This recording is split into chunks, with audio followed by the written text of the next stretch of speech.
Secondly, I see a God who makes his strength perfect in our weakness. We read that in the New Testament. God takes the little army that Gideon has and he cuts it down even smaller and he reduces his resources even further to illustrate that God is strong. He's making Gideon and his army weaker so that he can show his strength, not theirs. Please, let that be the testimony of your life. Not that you're a strong person, not that you're able or capable of overcoming, but that there is a helper in heaven who gives grace and gives strength to weak people. So the less we have and the more disadvantages we face, the clearer God's glory shines in our life. And I know that's not an appealing message to the flesh, but when I see you suffer serious setbacks, and you're still joyful, that's God's glory in your life. When I see you sick or afflicted or overwhelmed with earthly setbacks, and you're still glad in Jesus, I see God's glory because he's making his strength perfect in your weakness. So Paul says in Corinthians, I'll glory in my infirmities. I'll boast in my weaknesses because in them, God shows off. God shows off in my struggles. Praise God. And here God is reducing Gideon's earthly help. And he does it through two downgrades. The already small army is suddenly downsized twice. The first one's in verse 3 of chapter 7.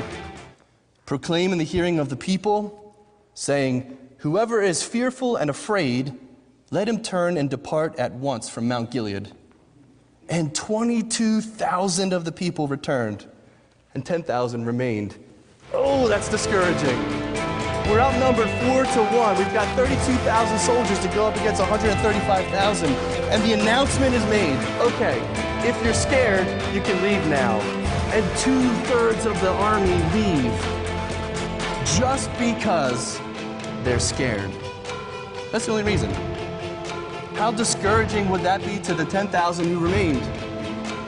Most people are looking at this situation and saying, it's time to go home. It's not worth it. We're not going to stick our neck out for the rest of Israel because chances are we're going to get slaughtered here. Do the math. Now Gideon has 10,000 men to go up against 135,000 Midianites.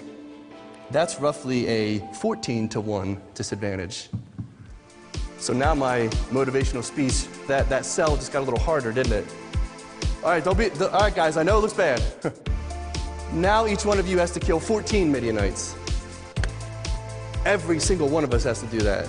So if Brother Tim gets cut down right away, then you're going to have to kill 28 to make up for the 14 I didn't kill. Ugh. The second downgrade is in verses 4-8. The Lord said to Gideon, the people are still too many. It's kind of laughable. Bring them down to the water, and I will test them for you there.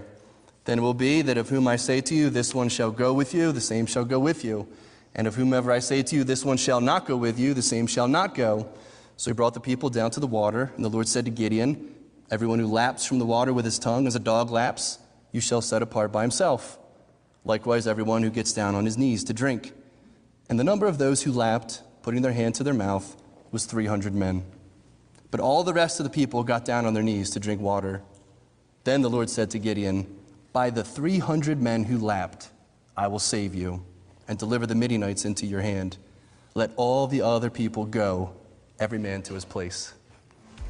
I wonder if Gideon was watching this water test, so to speak, and thinking, okay, there's 300 who brought the water up to their mouth, and there's 9,700 who bowed down and drank. Surely God's going to choose the 9,700, right? The 300 are going to have to leave. And God says, no, the 300 are what you're going to use. Send everybody else home. Only 300 men meet the criteria. Now, Gideon has 300 to go up against 135,000. In case you're wondering, that's a 450 to 1 disadvantage. I don't know if I could convince any of you of that. We can do it! I promise. Each and every one of you has to kill 450 Midianites. No big deal. Every single one of us has to do something miraculous, and then we might have a chance at this. Now, it's gotten to the point of absurdity. What was initially difficult is now completely absurd. It's gotten to a critical point. God, we have so little and we are so weak, it's not possible to go forward and carry out this attack. Now it's out of the question as to whether or not they can do it. And now is the moment God's going to teach them about His strength and His grace.